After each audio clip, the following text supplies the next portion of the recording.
No 11. novembra brīvības cīnītāju piemiņas dienas, ko atzīmējam šodien, līdz pat Latvijas valsts neatkarības proklamēšanas svētkiem, mēs godinām Latvijas vēsturi. Tā ir ļāvusi izveidoties un atjaunoties valstī, ko cieņā un mīlestībā saucam par tēvzemi Latviju. Arī šīs dienas vēsture liecina, ka šis 11. novembris ir īpašs. Tieši pirms 20 gadiem, 1992. gada 11. novembrī, pie brīvības pieminekļa tika atjaunots vēsturiskais godasardas postenis. Tādēļ šajā Lāčplēša dienā īpašs apsveikums un paldies sakāms štaba bataljona godasardas rotai, kura 20 gadu laikā ir godam veikusi tai uzticēto pienākumu pie Latvijas brīvības un neatkarības svētākā simbola brīvības pieminekļa.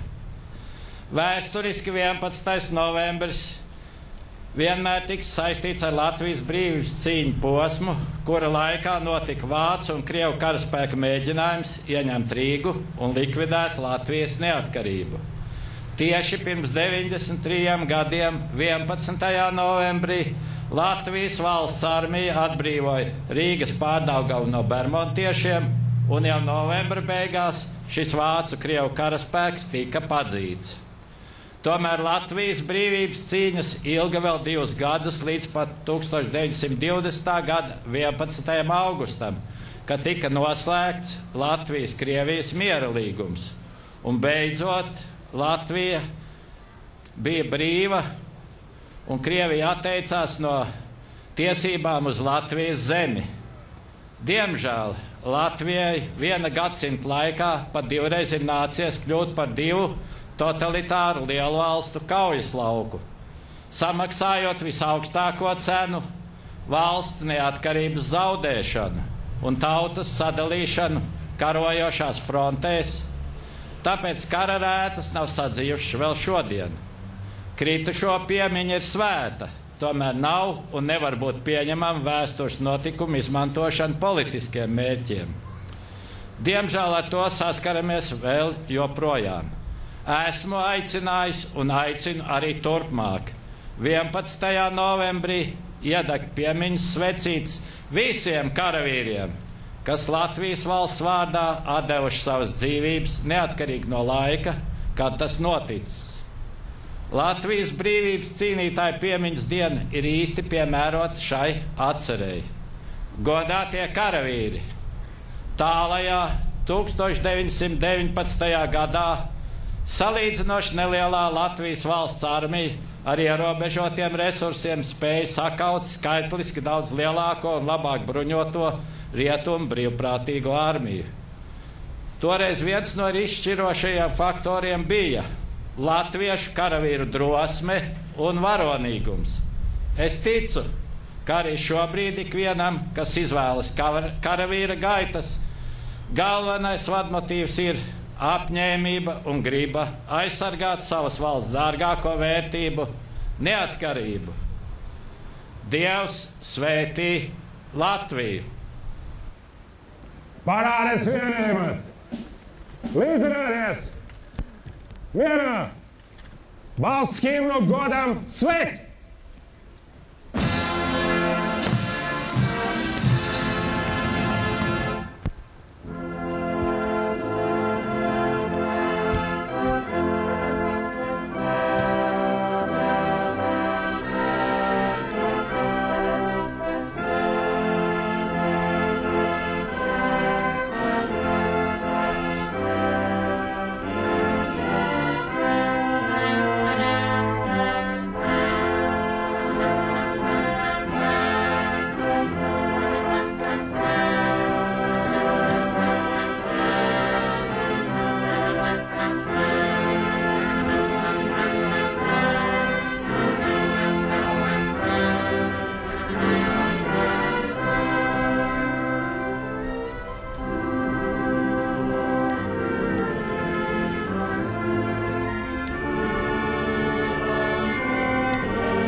Dzirdējām mūsu valsts prezidenta uzrunu. Ieroči pie kājas! Nacionālo bruņoto spēku orķestra izpildījumā arī mūsu valsts himnu.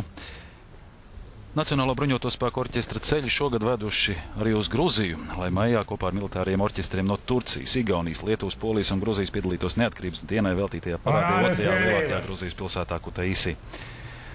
Tūlīt arī sāksies Rīgas garnizona vienību militārā parāde. Parādes maršam!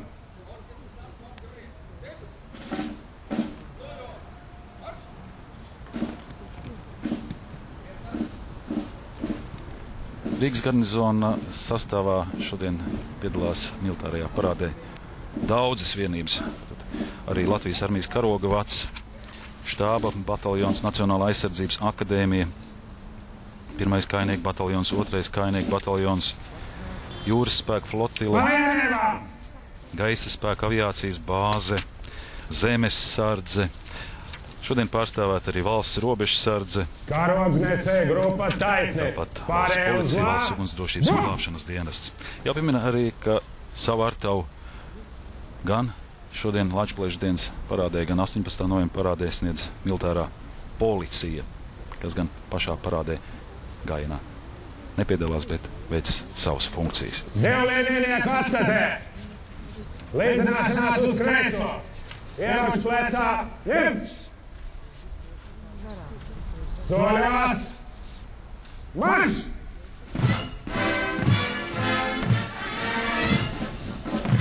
Brīvības cīņu laiku dokumentus, dažādas kronikas materiālus glabā, protams, Latvijas kara muzejs.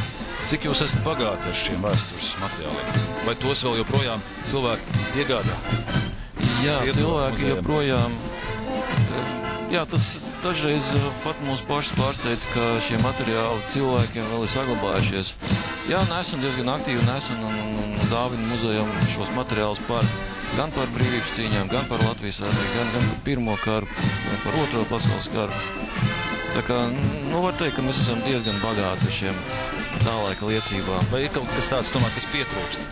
Varbūt varam šobrīd izmantot iespēju un aicināt, ja kādam ir, un vai to redzētu arī citi, ne tikai stāvēt mājās, kādā balkonā aprūpītē? Jā, ja kādam ir un kāds grib, tā sakot, lai šis te ieiet, viņa devums ieiet vēsturē, tad, protams, mēs esam laipni aicinām visus pie mums. Tā kā nāciet un mēs esam vienmēr gatavi izlīdzēt jums ar jūsu ieiešanu vēsturē. Kā muzejam klājas? Vai ejat līdz laikam un attīstaties līdz modernajām tehnoloģijām? Es pats tikko biju arī muzejā. Tie ir jauki izskatās. Gaišs telpas un ekspozīcijas dažādas. Mēs cenšamies, protams, iet līdzi laikam. Protams, iešana līdzi laikam bez šaubām prasa arī zināms materiālos līdzekļus. Nerunāsim, jā, par to varbūt tās ne. Bet, teiksim, nākošais gadu mūsu muzejam gaidāms diezgan priecīgs notikums.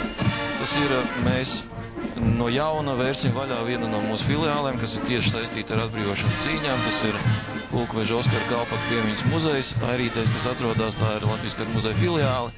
Un Kalpaka piemiņas dienā, 6. martā, tātad būs jaunās ekspozīcijas atvēršana, kas ir muzejam liels notikums.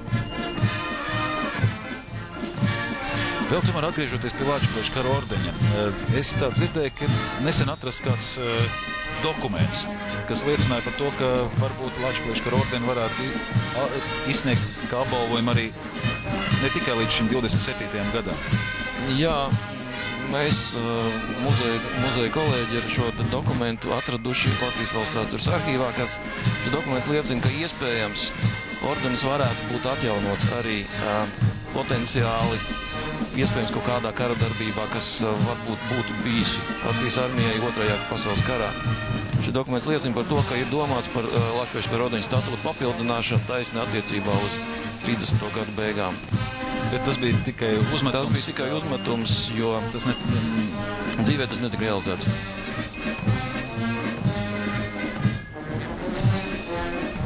Liek būtu jautāt, 11. novembris Lačplēša diena noteikti ir tā diena, kad muzeja apmeklē arī vairāk cilvēku interesanti. Jā, šajās nedēļās tiešām mums ir krietnes cilvēku pieplūdums. Pie mums muzejā notika arī šī sarkanbaltsarkano lentīšu locīšanas akcija, jā, kurā rezultātā tika salocītas vairāk nekā, es precīzi to skaidri neatceros, bet kaut kur pār 10 kilometriem šīs lentītes, kurās piedalījās arī dažādas valsts amatpersonas, piedalījās skolnieki ļoti daudz, jebkurš cilvēks varēja iet un salocīt gan sev lentīti, gan arī varbūt tās kādiem citiem to izdarīt, un kāds varēja ienākt un paņemt arī šīs lentītes. Kā tas notika? Tā ir praktiski. Viņas jau bija jau sagrieztas šīs lentītes? Jā, šīs lentītes bija sagrieztas, viņas vajadzēja tikai salocīt un pēc tam novietot speciālā tādā vietnē, kur kāds varēja iet un paņemt viņu. Tas notika visā muzejā vai bija tas notika faktiski, jā, visā muzejā. Tas notika ne tikai muzejā, tas notika arī citur Latvijā, protams. Bet galvenā vieta, es saprotu, tomēr bija Kara muzejs, kur visvairāk tika salocīts. Kur visvairāk tika salocīts pie mums, jā. Kādi ir jaunieši interesējas par vēsturi? Tā interese palielinās? Vai to tā nevar tā teikt? To var teikt, ka viņi palielinās, protams, bet iespējams, ka viņi palielinās, teiksim, par kādu noteiktu posmu, par kādā noteiktā laika sprīdī. Teiksim, šajās te dienās, protams, ka interese ir lielāka nekā, piemēram, vasarā, kad ir varbūt vasaras brīvlaiks. Bet es nevaru teikt, ka šī interese samazinās. Ir jaunieši, kas aktīvi interesējas par vēsturi un aktīvi nodarbojās ar šo savu vēstures izpēti. Gan, tā sakot, valsts vēstures, gan arī varbūt tās savas dzimtas vēsturi, par savu apdzīvotās vietas vēsturi. Tā kā nāk pie mums interesanti un interesējās. Un, teikt, ka viņi ir Bez vēstures nav nākotnes. Bez vēstures nav nākotnes, protams. Jo tie, kas neatcerās vēsturi, tie nevar veidot pagātni. Nākotne. Atvainojies, nākotnē. Tieši tā. Jā, Latvijas okupācijas gados Lāčplēša diena bija aizliegta, bet pirmo reizi pēc Otrā pasaules kara piemiņas dienu plaši atzīmē 1988. gadā. 1991. gada 21. augustā 11. novembrī pasludināja par Lāčplēša dienu, kurā piemina brīvības cīņās kritušos karavīrus. Ik gadu šajā dienā Latvijā notiek dažādi piemiņas pasākumi, bet vakarā arī šodien tradicionāli pie Rīgas pils mūriem tūkstošiem iedzīvotāji notiek atkal iedegs svecītes, godinot brīvības cīņu dalībniekus.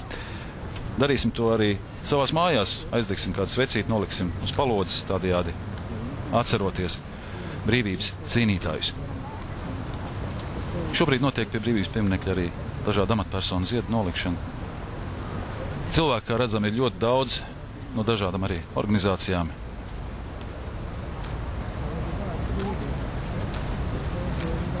Kāds būtu tavs vēlējums, Juri, šodienai? Kas Šodien būtu jāatceras? Varbūt nebūsim patusīgi, jā, bet...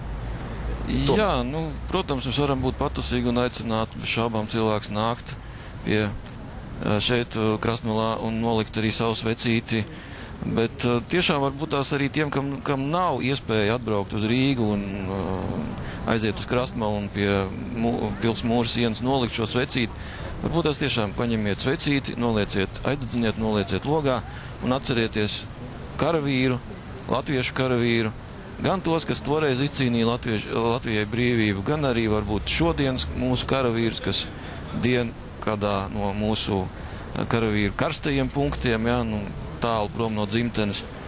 Jo, faktiski var teikt tā, ka šai Latvijas valstī mēs esam pateicīgi latviešu karavīram. Latviešu karavīrs izcīnīja šo te Latvijas valsti. Bez latviešu karavīru valsts nebūtu. Tikai pēc tam, kad latviešu karavīrs bija atbrīvojis Latvijas zemi, tikai tad Latvijas valsts atzina arī cita pasaule, un tikai tad šī valsts arī kļuva starptautiski atzīta un kļuva pa valsts būtībā. Diemžēl mums iztrūkst, var teikt, 50 gadu. Tā arī ir vēsture, ko arī mēs nedrīkstam aizmirst.